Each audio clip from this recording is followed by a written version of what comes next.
Guys, this is Tarot with Kittens, Weights, and Tarot, and today is day 29 of Ethany's hashtag 31 Days of Tarot 2020. And wow, it's already the 29th. And the prompt for today asks us what our top 5 underrated tarot decks are. Well, that was a little tricky to do because I believe that a lot of my decks would be considered underrated. And what do I consider underrated? Underrated is basically something that's like not popular at the moment, you know, where not everybody's like taking Instagram pictures of it or posting it on their social media or making videos about it. Like it seems to kind of has faded from the spotlight, you know, if it ever was in the spotlight. Or maybe a lot of people just don't know about these certain decks, could be as well.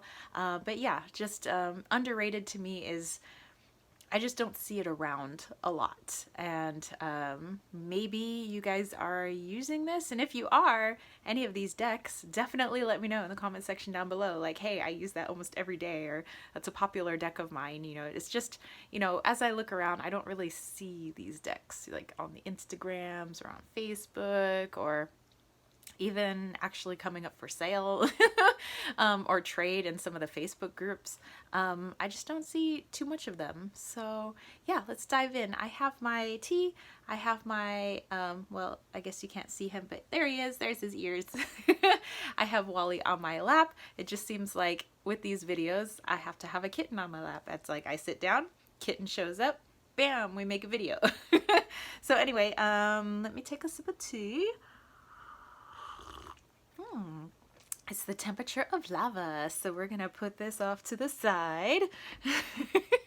And let's jump in to these decks. So in no particular order, here is my first underrated deck, in my opinion. So this is the Frau Grand Duchess Tarot, and I actually glued this like cover card that came with it. I glued it onto the box so that it would have like, you know, an actual kind of maybe nice box that goes with it. It's okay little box, but I've been using this for quite some time. Let me just see if I can get the creator here. By J.M. Crutch. Those of you guys that are interested. So yes, this is the Frau Grand Duchess Tarot. And it is a collage deck. I do like me some collage decks. And it's got that kitschiness to it, kind of like the Kitsch Lenormand, which is also one of my favorite Lenormand decks. You take all these different images, kind of splice them together, and what I think is interesting is because I don't think it actually is like 100% following Rider-Waite-Smiths. You know how we always talk about like RWS clones that are out there. I don't think this is that. I think this is more kind of like the Voyager Tarot, but in a more like poppy, culturally kitschy kind of way. But yeah, you know how like those of you that have the Voyager Tarot or maybe have seen it, it like kind of follows Rider-Waite-Smith, but it's kind of its own thing, kind of slash oracle. And that's what I kind of feel with this one too, is that it kind of has its own interpretations, which may just vary ever so slightly, like skew ever so slightly from like traditional RWS, which I think is fantastic. So this is my number 1 top rated deck. Well, like I said, they're in no particular order. So this is just the first underrated deck that I have chosen. The second deck I got there last year. I think I got it last year, and that is the Cat Tarot. There is another deck that is also called the Cat Tarot, but this is the other version. This one is by, well, Ratchaloo.com. And I believe if you type that into Instagram, you'll be able to find her Instagram as well. Oh, you like the little kitty butthole.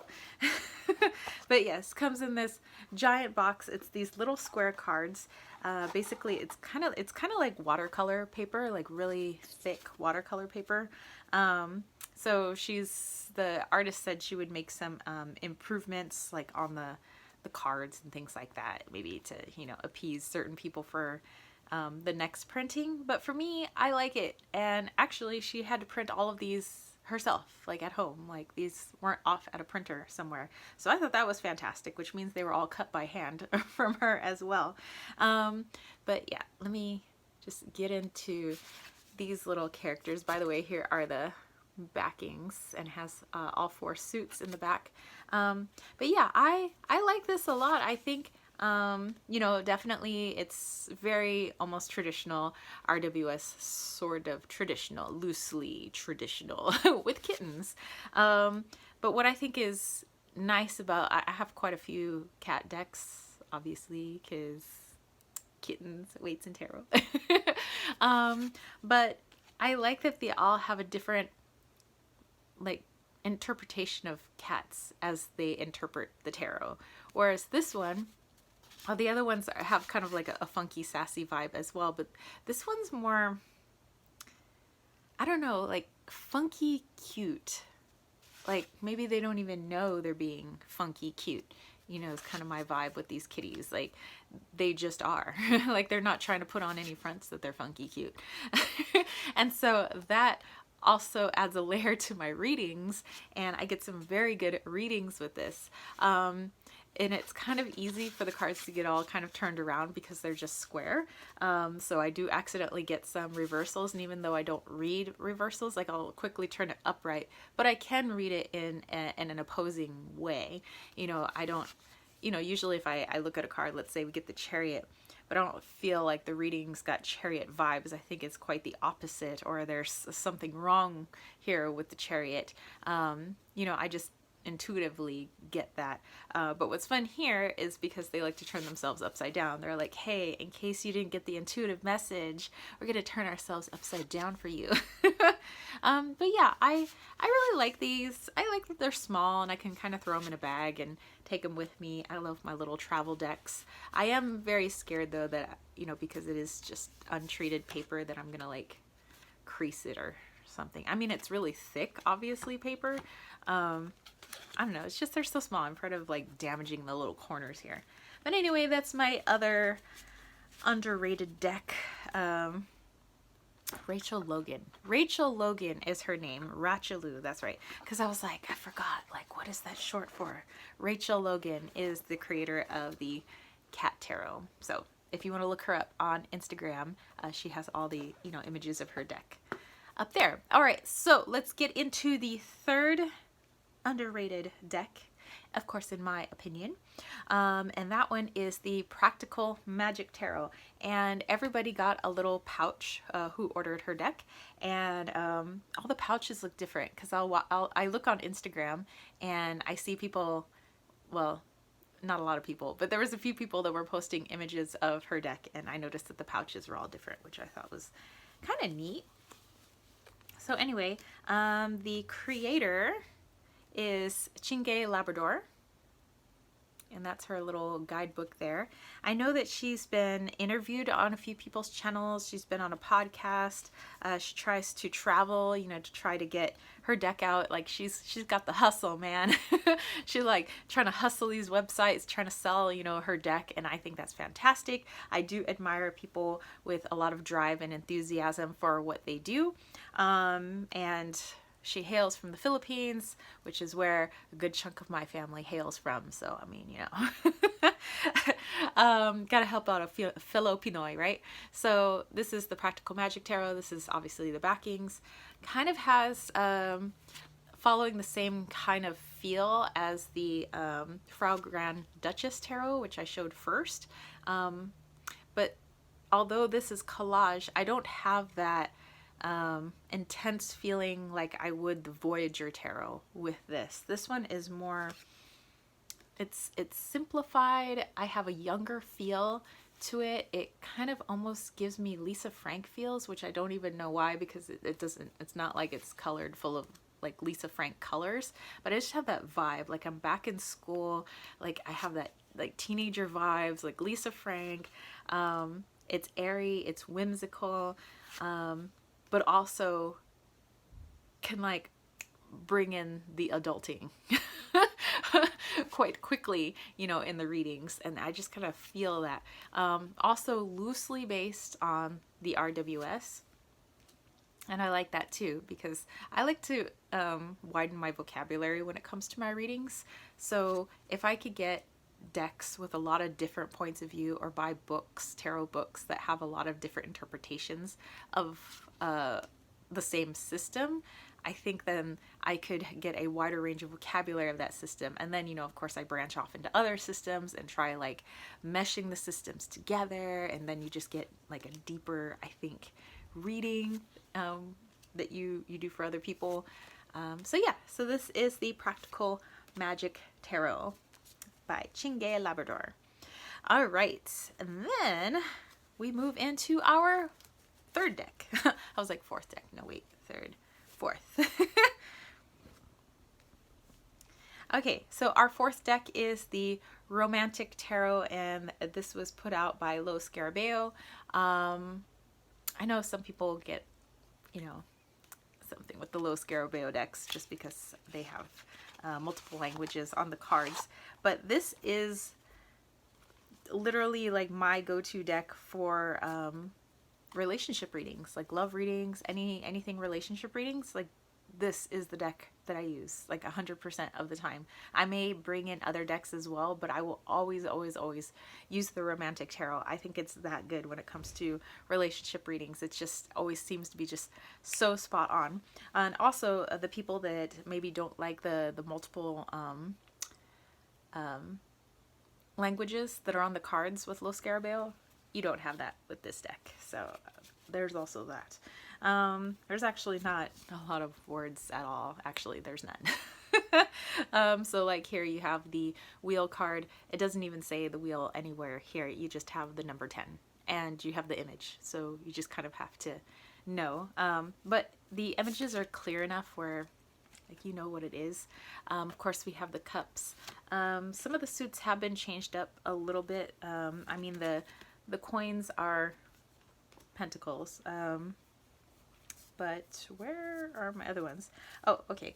So here we have canes, and canes are wands, and then we do have swords. Actually, it's just a little bit different type of sword. But yeah, so relationship readings, yes. And I don't really see. I don't remember when's the last time I saw people posting this deck at all.